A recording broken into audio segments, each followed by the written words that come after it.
Sir तुम्ही म्हणता की भारत जोडा परंतु तुमचे सगळे विरोधक असे म्हणतात की भारत तुटलाच नाही, जोडण्याचा कुठं प्रश्न आहे? भारत नेमका कुठं तुटलेला आहे असं वाटतं तुम्हाला? हाँ, समझ गया, मराठी समझता हूं मैं। तो आपने कहा कि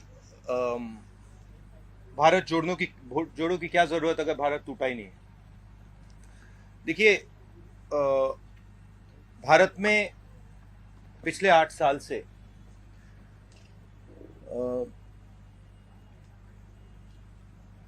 डर का माहौल, नफरत और हिंसा फैलाई जा रही है। शायद बीजेपी के नेता हिंदुस्तान के किसान से बात नहीं करते हैं, हिंदुस्तान के युवाओं से बात नहीं करते हैं, क्योंकि अगर वो उनसे बात करते तो उनको पता लगता कि हिंदुस्तान के किसान को, हिंदुस्तान के युवा को सामने का रास्ता नहीं दिख रहा है। बेरोजगारी फैल रही है, महंगाई फैल रही है, किसान को सही दाम नहीं मिलता है। ठीक है, तो इस माहौल के खिलाफ खड़े होने के लिए हमने भारत जोड़ो यात्रा शुरू की है और ये कन्याकुमारी से श्रीनगर तक जाएगी। और अगर लोगों को नहीं लगता कि इस यात्रा की जरूरत है तो फिर लाखों लोग बाहर नहीं निकलते। Thank you. राजेश चरापे साकल।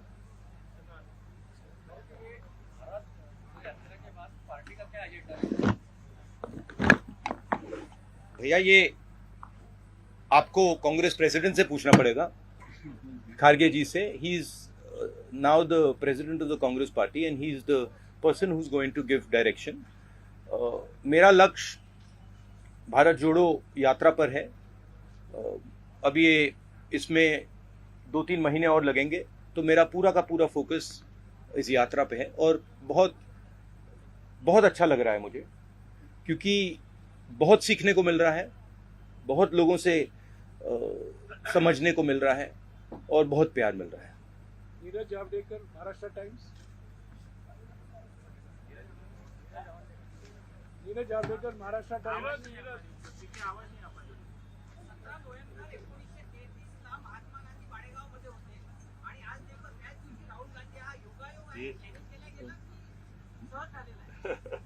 फिर से बोलिए जरा, ट्राई करता हूं।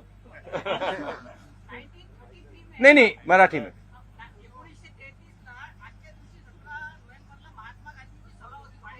हाँ,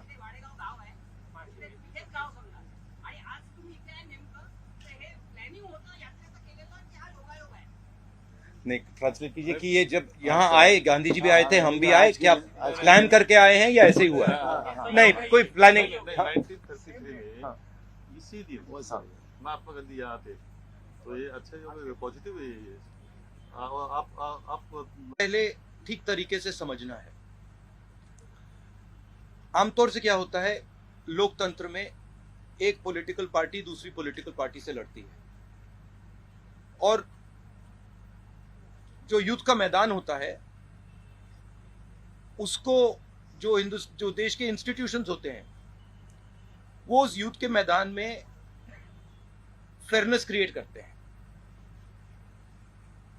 आज क्या है कि ये एक राजनीतिक पार्टी और दूसरी राजनीतिक पार्टी के बीच में लड़ाई नहीं है, और मैं सिर्फ कांग्रेस की बात नहीं कर रहा हूं। एक तरफ हिंदुस्तान के सारे इंस्टीट्यूशंस खड़े हैं, बोलना नहीं चाहिए, मगर विपक्ष का प्रेस पे तो कंट्रोल नहीं हैगा, प्रेस पे तो कंट्रोल नहीं है ना, तो बीजेपी का प्रेस पे कंट्रोल है, इंस्टीट्यूशनल स्ट्रक्चर पे कंट्रोल है, जुडिशरी पे प्रेशर डालते हैं। तो ये परसेप्शन सच परसेप्शन नहीं है, ये परसेप्शन सुपरफिशियल ऊपर का परसेप्शन है। मगर अगर आप नीचे जाएं और जनता से पूछें तो आपको बहुत एकदम दिख जाता है कि जनता क्या कह रही है और ऊपर परसेप्शन क्या बन रहा है, उसमें फर्क है। संजय खांडेकर,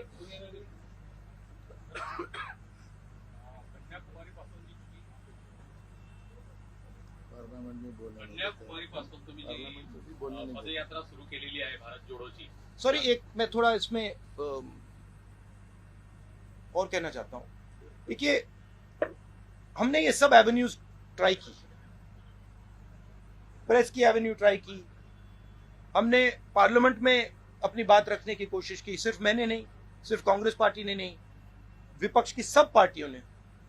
ठीक है, जब हम वहां कुछ बोलने की कोशिश करते हैं, चाहे वो नोटबंदी की बात हो, चाहे वो जीएसटी की बात हो, चाहे वो चाइना की बात हो, वो माइक ऑफ हो जाता है। तो यात्रा हमने इसलिए चालू की है कि हमारा और विपक्ष को कोई और रास्ता ही नहीं बचा। राहुलजी, कन्याकुमारी पासून तर आता मध्य महाराष्ट्रापर्यंत तुमची भारत जोडो यात्रा सुरू आहे। या दरम्यान सर्वात मोठी समस्या देशात काय आढळली तुम्हाला तुमच्या पाहणीत? सबसे बड़े प्रॉब्लम क्या है कि देश में अभी तुमको जो भी प्रॉब्लम्स आए वो क्या सबसे बड़ा प्रॉब्लम क्या है? सबसे बड़े मुझे दो प्रॉब्लम्स दिख रहे हैं। एक प्रॉब्लम है कि युवा को यह भरोसा नहीं है कि उसे रोजगार मिल सकता है।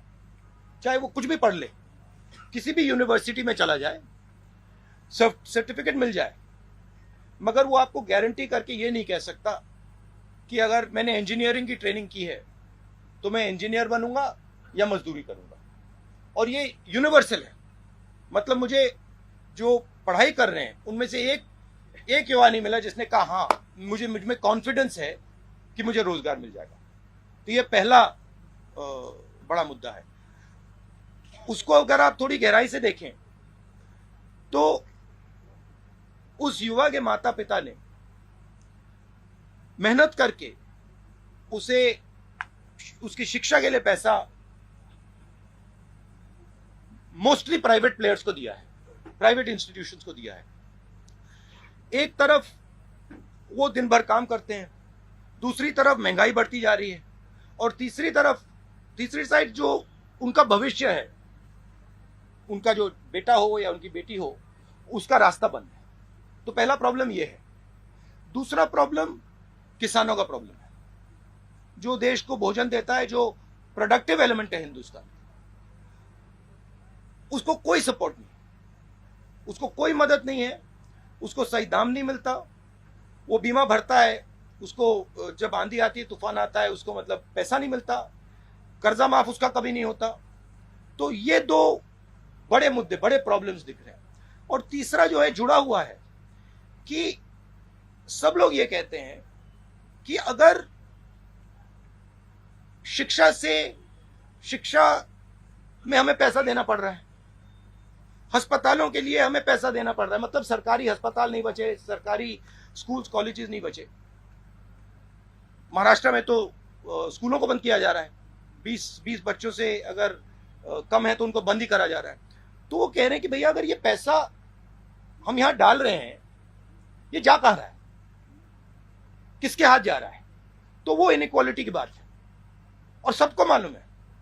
मैं किसानों से पूछता हूं, भैया एक बात बताओ, ये आपका सिलेंडर, गैस सिलेंडर महंगा हुआ, पेट्रोल का दाम बढ़ा, आपके जेब में से पैसा जा रहा है, ये जा कहां रहा है? इमीडिएटली आंसर मिलता है, सब जानते हैं। Mega coaching Z24। सावरकरांबाबत जे विधान तुम्ही केलं त्यानंतर महाराष्ट्रात राजकीय वातावरण आहे ते तापलेलं आहे।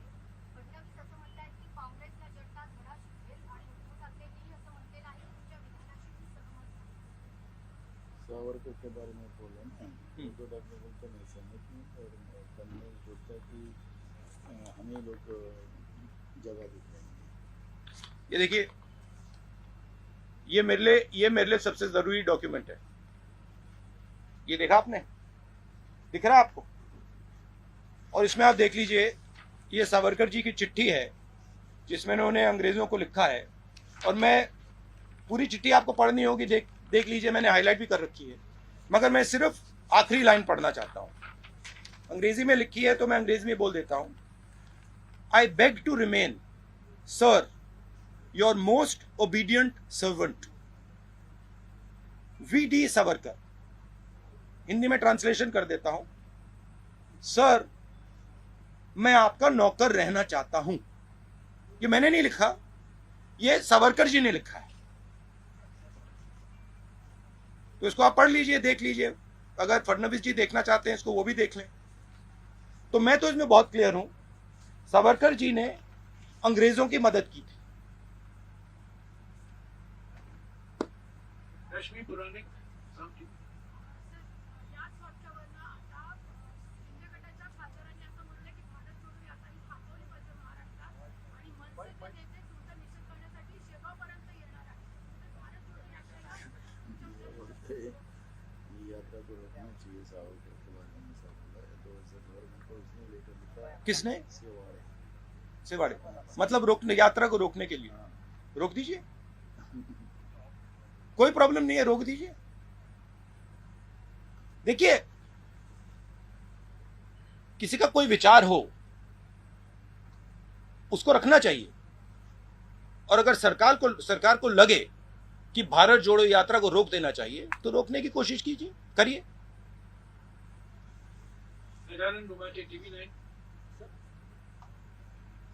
आपकी रैली देखिए तो उसमें घोषणाएं चलती है कि 2024 में प्रतिपक्ष का प्राइम मिनिस्टर पद का चेहरा राहुल गांधी है। क्या आप भी यही सोच रहे हैं कि 2024 में आप as a prime minister candidate opposition की? मैं ये आप डिस्ट्रैक्ट करने का बहुत अच्छा तरीका है।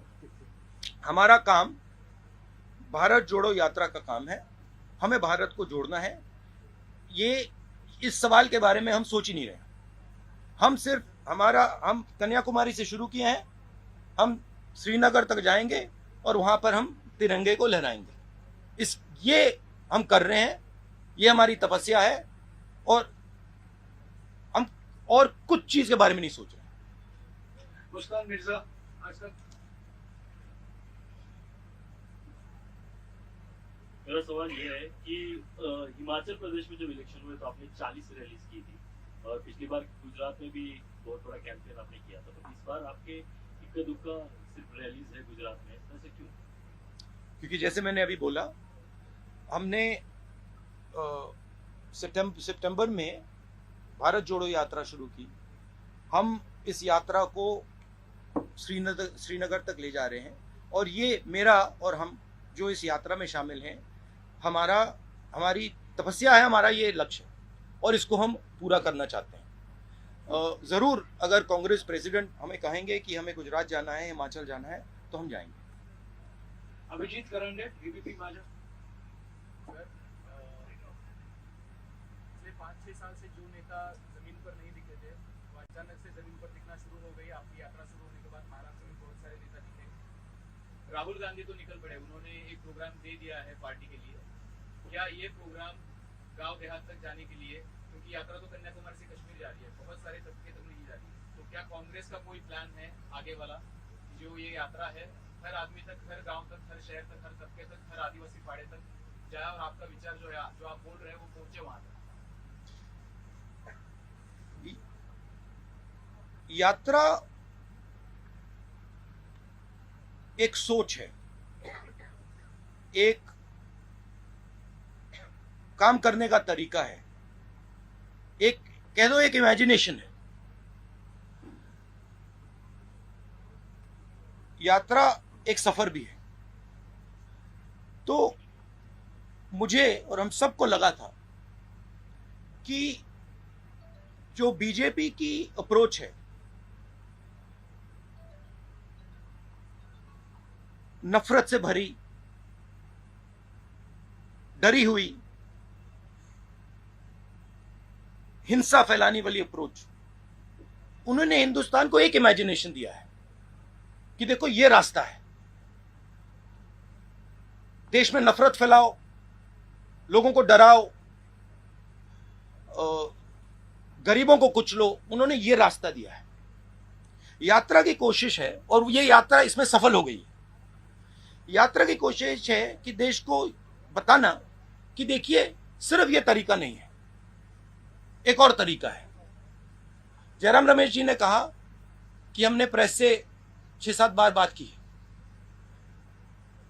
आपने अभी कहा कि बीजेपी के किसी नेता ने कहा कि यात्रा को रोक देना चाहिए। मैंने ये यहां तो नहीं कहा ना कि वो बिल्कुल गलत बोल रहा है, उसको चुप कीजिए, उसको मारिए, उसने कैसे बोला, नहीं। मैं कह रहा हूं देखिए उसकी राय है, अगर वो सोचता है उसको रखे, और अगर सरकार सोचती है कि इस यात्रा से देश को नुकसान हो रहा है तो रोक दो, कोई प्रॉब्लम नहीं है। ये काम करने का एक बिल्कुल अलग तरीका है, प्यार का तरीका, भाईचारे का तरीका, रिस्पेक्ट का तरीका। तो ये दो हमने विजन दिखाए हैं। अब यात्रा जो हमने रखी है, जो हमने की है, इसमें से पॉलिसीज भी निकलती हैं। अगर वो कहते हैं कि भैया देखो किसान को कुचल दो, किसान को सही एमएसपी मत दो, किसान को बीमा का पैसा नहीं मिलना चाहता, तो इस यात्रा के इमेजिनेशन से एक और तरीका निकलता है। किसान की बात सुनो, किसान से गले लगो, किसान की इज्जत करो। तो इससे पॉलिसीज भी निकलती हैं, इससे एक्शंस भी निकलते हैं। अब कांग्रेस के सब लोगों को लग रहा है हाँ भैया चलने में फायदा है, राजनीतिक फायदा है, लोगों से बातचीत होती है, सीखने को मिलता है, प्यार मिलता है, वजन भी कम हो जाता है। तो अलग अलग फायदे हैं, अलग अलग जो भी चाहता है वो फायदा ले सकता है। मगर मेन मैं बात यह कहना चाहता हूं, ये दो अलग इमेजिनेशंस हैं। एक मैंने यहां पे आपको सावरकर जी की चिट्ठी दिखाई, एक वो इमेजिनेशन है, और एक आपने पहले गांधी जी की बात की, वो दूसरा इमेजिनेशन है। तो ये देश में इन दो इमेजिनेशंस की लड़ाई है। सावरकर जैसे नहीं, no supplementary please. No supplementary please. No supplementary. Ravindra Ambedkar जब आता है तो no विपक्ष please भी सुनिए। नहीं देखिए, नहीं जयराम बोलिए। देखिए आप एक बात समझिए, ये मेरी राय है, ये मेरी राय है कि जब सावरकर जी ने ये चिट्ठी साइन की, गांधी जी, नेहरू जी, पटेल जी, ये सब सालों जेल में रहे, कोई चिट्ठी साइन नहीं की। मेरी थिंकिंग है कि जब सावरकर जी ने इस कागज पे साइन किया, उसका कारण क्या था? उसका कारण डर था। अगर वो डरते नहीं, वो इसको कभी नहीं साइन करते। और इस सिग्नेचर में धोखा था। जब उन्होंने ये साइन किया, वो हिंदुस्तान के जो सब नेता थे, महात्मा गांधी, सरदार पटेल, उन सबको उन्होंने धोखा किया और उन्होंने उनको कहा कि देखो तुम गलत कर रहे हो, तुम्हें भी साइन कर देना चाहिए। तो ये दो विचारधाराएं हैं। हमारी पार्टी में हम डिस्कशन करने के लिए तैयार हैं। अगर कोई सोचे कि नहीं भैया यात्रा को ऐसे चलाना चाहिए, हम प्यार से सुनते हैं, हम डिक्टेटर नहीं है यहां पे। मैं फिर से आपसे गुजारिश करूंगा, सप्लीमेंट्री मत पूछिए क्योंकि और लोगों का टाइम घटेगा। Marathi news channel, digital news channel Ravindra Ambedkar. आप जिस विचारधारा का विरोध करते हैं, चुनाव आते ही आपके सारे विधायक उस विचारधारा की पार्टी में ज्वाइन हो जाते हैं। क्या आपकी इस भारत जोड़ो से इस समस्या का हल निकलेगा? और दूसरा है भारत जोड़ो में क्या एक सवाल रविंद्र प्लीज, एक सवाल आपने पूछ लिया, उसका जवाब देने दीजिए। एक सवाल। अभी मेरे साथ एक शिवसेना के एमएलए चल रहे थे, वो कह रहे थे 50 करोड़ रुपए उनको ऑफर किया था, वो नहीं गए, बहुत सारे और गए। तो देखिए एक प्रकार से ऑपोजिशन की सफाई भी हो रही है। जो भी करप्ट लोग हैं, जो 10 करोड़ के लिए, 15 करोड़ के लिए, 50 करोड़ के लिए बिक जाते हैं, वो बीजेपी में जा रहे हैं। अच्छी बात है। हिंदुस्तान में साफ सुथरे लोगों की कमी तो नहीं है, तो हमारे साथ आ जाएंगे। हमारे पास 12-13 मिनट का समय बाकी है। मैं हिंदी और अंग्रेजी मीडिया से सवाल लूंगा। अखिलेश मिश्रा नवभारत है क्या? पूछिए ना, आगे पूछिए। जब तक आगे आएंगे मैं अगले सवाल से पूछूंगा। संतोष गवाई, दैनिक भास्कर। तो माइक दीजिएगा, जल्दी।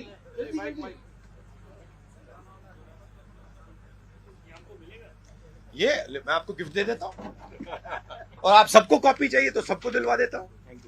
संतोष गवाई, दैनिक भास्कर प्लीज। एक ये मोहन भगवत जी को भी भिजवा दीजिए। माइक नहीं है क्या? जल्दी दीजिए। हाँ, दैनिक भास्कर। सही बात है ना। देखिए सच्चाई है। राहुल जी सवाल लीजिए। हाँ। एक मिनट, कभी बात नवीन या डॉक्टर विदर्भामध्ये शेतकऱ्यांच्या आत्महत्या प्रचंड होतात. हे 6 जिल्हे शेतकऱ्यांच्या आत्महत्येसाठी हे होते. आता पूर्ण देशभर शेतकऱ्यांच्या आत्महत्या होतात. त्यासाठी आपल्याकडे काही आपल्या लोकांचे ज्ञान आहे का शेतकरी आत्महत्या? मैंने हिंदी अखबार से किसान सवाल पूछा किसान सोसाइटी के बारे में उसको रोकने के लिए आपके पास कुछ विजय नहीं का कुछ मराठी अखबारों के लोग हिंदी में पूछते हैं। मराठी हिंदी एक ही है. ठीक है ठीक है। उसको रोकने के लिए पता उसका सब- आपने विदर्भा बोला तो मैं विदर्भ के बारे में थोड़ा सा बोलना चाहता हूं। जब हम विदर्भ के बाउंड्री पे थे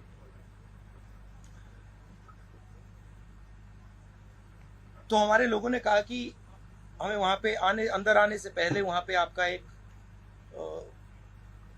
गीत सुनना है। राष्ट्र संत के बड़े हाँ, आप थे वहां पे? नहीं, आप नहीं थे वहां पे। गीत सुनना है तो मैं वहां पे मैं गीत सुन रहा था और मेरे दिमाग में सवाल था उस टाइम जब वो गीत गा रहे थे। मुझे गीत बहुत अच्छा लगा और जब वो गा रहे थे मेरे दिमाग में सवाल था कि महात्मा गांधी जी जो थे वो वर्धा क्यों गए। मेरे माइंड में क्वेश्चन था, कितनी जगह है हिंदुस्तान में, कितने स्टेट्स हैं, वो यहां क्यों आए।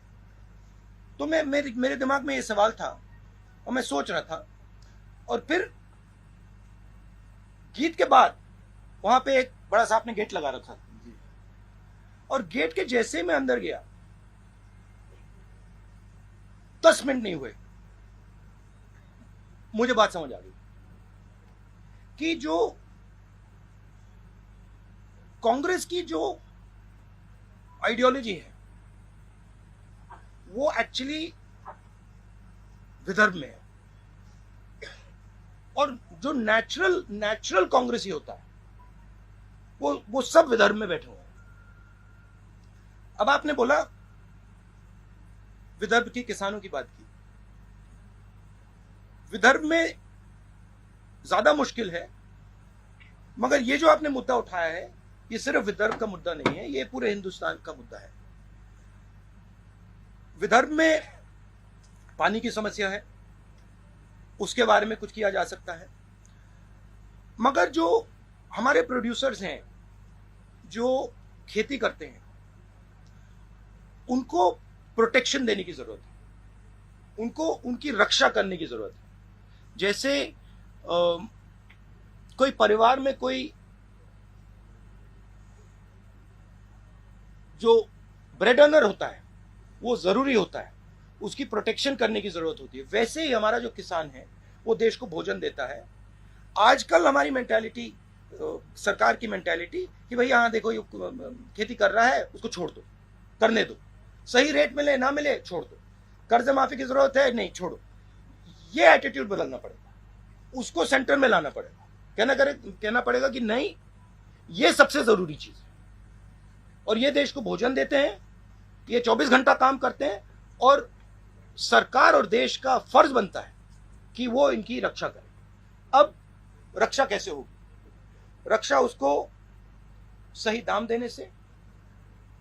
हम न्याय योजना लाए थे, समझा दूं या आप जानते हो उसके बारे में? हर महीने हिंदुस्तान के सबसे गरीब लोगों को डायरेक्ट बैंक अकाउंट में पैसा 72,000 रुपए साल के हर फैमिली को। तो उससे गरीब किसान के नीचे एक फ्लोर फर्श बन जाएगा, उसके नीचे वो गिर ही नहीं पाएगा। तो नीचे आपने उसको मिनिमम पैसा दे दिया, कम से कम पैसा, और साइड से आपने उसकी रक्षा की। आपने उसको जब उसको कर्जे की जरूरत, जब उसके कर्जा ज्यादा हो जाए आप सेंसिटिविटी से सुनो, आप उसकी बात समझो, जब उस पर प्रेशर आता है आप उस प्रेशर को रिलीज करो। तो ये सब काम बहुत आसानी से किया जा सकता है। हमने यूपीए की सरकार में ये काम किया था। और आप विदर्भ के किसान से पूछो, जब विदर्भ को दर्द हो रहा था यूपीए ने एकदम यहाँ पे पैकेज दिया था। अखिलेश मिश्रा नंबर। राहुल जी, उत्तर प्रदेश में पार्टी आपकी बहुत कमजोर होती जा रही है, आपकी यात्रा उधर से क्यों नहीं जा रही है? ये जो यात्रा है ना, ये इसका लक्ष्य कन्याकुमारी से कश्मीर तक जाने का है। नहीं, आप चले गए, सवाल पूछ लिया। हाँ, जवाब नहीं चाहते क्या? हाँ, तो ये यात्रा कश्मीर तक जाएगी और कन्याकुमारी से ये शुरू हुई है। अब मुझे पता नहीं ये किसने बात बोल दी कि ये यात्रा उत्तर प्रदेश से नहीं निकलेगी। मुझे नहीं मालूम किसने बोला है, क्योंकि दिल्ली के बाद ये यात्रा उत्तर प्रदेश से निकलेगी। उत्तर प्रदेश से हरियाणा जाएगी, हरियाणा से पंजाब जाएगी, पंजाब से जम्मू जाएगी। तो पता नहीं ये मिस इन्फॉर्मेशन कौन फैला रहा है, मगर ये यात्रा यूपी में जाएगी। गजानन अवस्थी, लोकमत समाचार। एक मेरी एक्चुअली शिकायत है कि यूपी में थोड़ा और जाना चाहिए था, बट अगर हम थोड़ा और जाएंगे तो वो रास्ता फिर ज्यादा लंबा हो जाएगा। इसलिए हमने यूपी में शायद 2-3 डिस्ट्रिक्ट्स में हम जाएंगे, 3-4-5 दिन जाएंगे। मैं राहुल जी से निवेदन करूंगा कि उनके जवाब के कारण आप इसको 5 मिनट बढ़ा सकते हैं। हाँ, बढ़ा। ठीक है, गजानन अवस्थी प्लीज, लोकमत समाचार। सर, राज्य की अभी की जो एक minute please, Gajanan Awasthi. Sir, राज्य की जो खस्ताहाल स्थिति है अभी महाराष्ट्र की, ये यात्रा का उस पर कुछ असर होगा क्या वर्तमान राज्य की स्थिति पर? नहीं, राज्य मतलब पॉलिटिकल महाराष्ट्र के राज्य ये थी कि नहीं, पार्टी की स्थिति कमजोर नहीं है। महाराष्ट्र में कांग्रेस की विचारधारा, और ये मैंने जयराम रमेश जी से कहा, मैं आपको बताऊं सबसे अच्छा रिस्पांस महाराष्ट्र में मिला है। नेचुरल कांग्रेस है ये, और मुझे मतलब ये बात बहुत समझने को मिली है। ये यहां पे नेचुरल कांग्रेस है, मतलब ये डीएनए है कांग्रेस। तो यहाँ कांग्रेस पार्टी मजबूत, कमजोर बिल्कुल नहीं। ये तो देखिए, ये आप देखिए, फ्यूचर तो आप प्रेडिक्ट करते हो, मैं तो करता नहीं हूं, मगर असर जरूर पड़ेगा, पॉजिटिव असर पड़ेगा। राहुल जी, जब आपका यात्रा खत्म होगा कश्मीर में, तो आप क्या बदलाव देखते हैं भारत में, और कांग्रेस पार्टी को कैसा?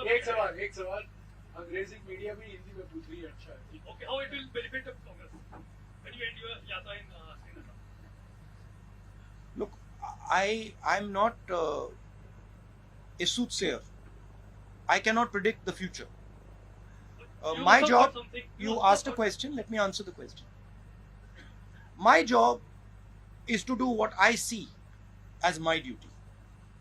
And I felt that my duty, in a time when India is internally fractured, in pain, where violence is being spread across the country, where hatred is being spread across the country, I felt it is my duty to show that there is another way possible.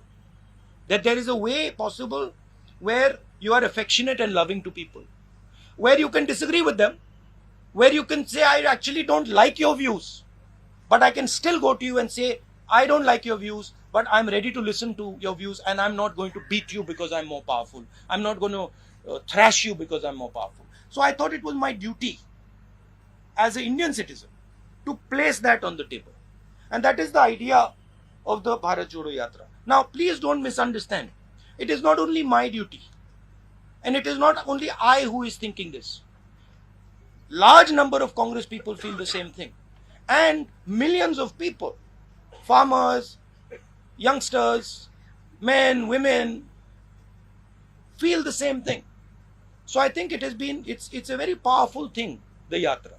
And I think if people think about it with a little bit of depth, they will realize that the principles that we are putting across here are not just political principles. They are principles that you can use in your life. They are principles that you can use with your brother, with your sister, with people you're working with. A little respect will not weaken India. It will only strengthen India. A little bit of affection, little bit of love will only strengthen India. So that's the idea. Now what happens after the yatra? Let's see. अभिनय देशपांडे देशपांडे हैं अभिनय देशपांडे नहीं है I don't understand why people feel that hatred makes a country strong. I don't understand it. Right? I don't understand why people feel that being abusive, being nasty, being cruel makes a country strong. I think it makes a country weak. I think it is cowardice. And I think that's not what India is. I think India has shown the whole world. I remember I asked Nelson Mandela after he came out of jail 26 years. Right? I asked him, Mr. Mandela, you were in jail for so long, what gave you hope? He said, India's freedom struggle gave me hope.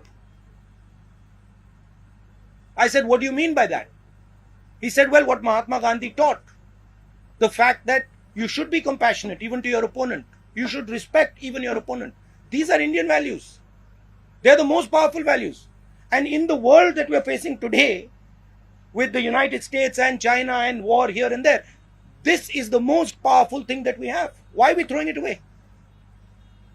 Rahul ji ने आपके साथ 40 minute गुजारे हैं मैं राहुल जी से please 40 minute हो गए please मैंने पहले क्या कहा है प्लीज नहीं बिल्कुल नहीं आप एक ही ग्रुप के हैं देखिए नियम मत तोड़िए मैं राहुल जी से गुजारिश करूंगा आखिर में महाराष्ट्र की जनता के लिए अगर वो कोई संदेशा देना चाहते हैं 2 मिनट बोल ले नहीं कोई सवाल नहीं मेरा सवाल किससे करना है उनसे कीजिए महाराष्ट्र प्लीज उनको बोलने दीजिए प्लीज बैठ जाइए प्लीज महाराष्ट्र की जनता और महाराष्ट्र के जो किसान हैं और महाराष्ट्र के जो युवा हैं, मेरा उनके लिए मैसेज ये है कि मैं अब 13 दिन 14 दिन आपकी सड़कों पे चला हूं। मैं 13-14 दिन आपकी सड़कों पे चला हूं और दो दिन में 3 दिन में हमारा यहां से ट्रांजिशन हो जाएगा, हम मध्य प्रदेश जाएंगे।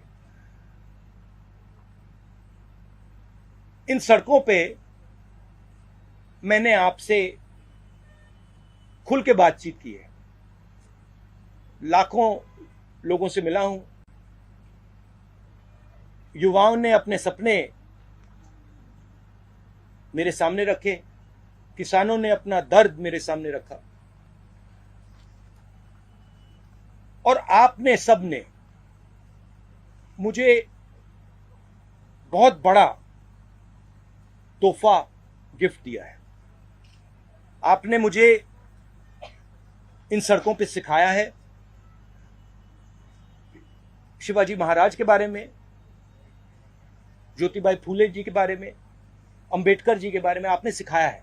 मैं आपको ये बता सकता हूं कि महाराष्ट्र के सड़कों पर चलने से पहले और 14-15 दिन बाद जो मेरी राजनीतिक समझ थी महाराष्ट्र के बारे में, किसानों के बारे में, वो आपने बदल दी है। तो मैं आपका दिल से धन्यवाद करना चाहता हूं और मैं इस सफर को अपनी पूरी जिंदगी नहीं भूलूंगा। और आपका जो प्यार है मुझे खत्म करने दीजिए, ये don't disturb brother don't disturb. नहीं प्लीज, शुक्रिया राहुल जी, अभी आपका फोटो तो नहीं तो मैं दिल से महाराष्ट्र की जनता को और लास्ट में जो पुलिस ने हमारी मदद की है, जो चले हैं हमारे साथ, उनको भी काफी धक्के लगे हैं, उनका भी मैं दिल से धन्यवाद करता हूं। Thank you. अभी राहुल जी आपके साथ एक फोटो लेंगे।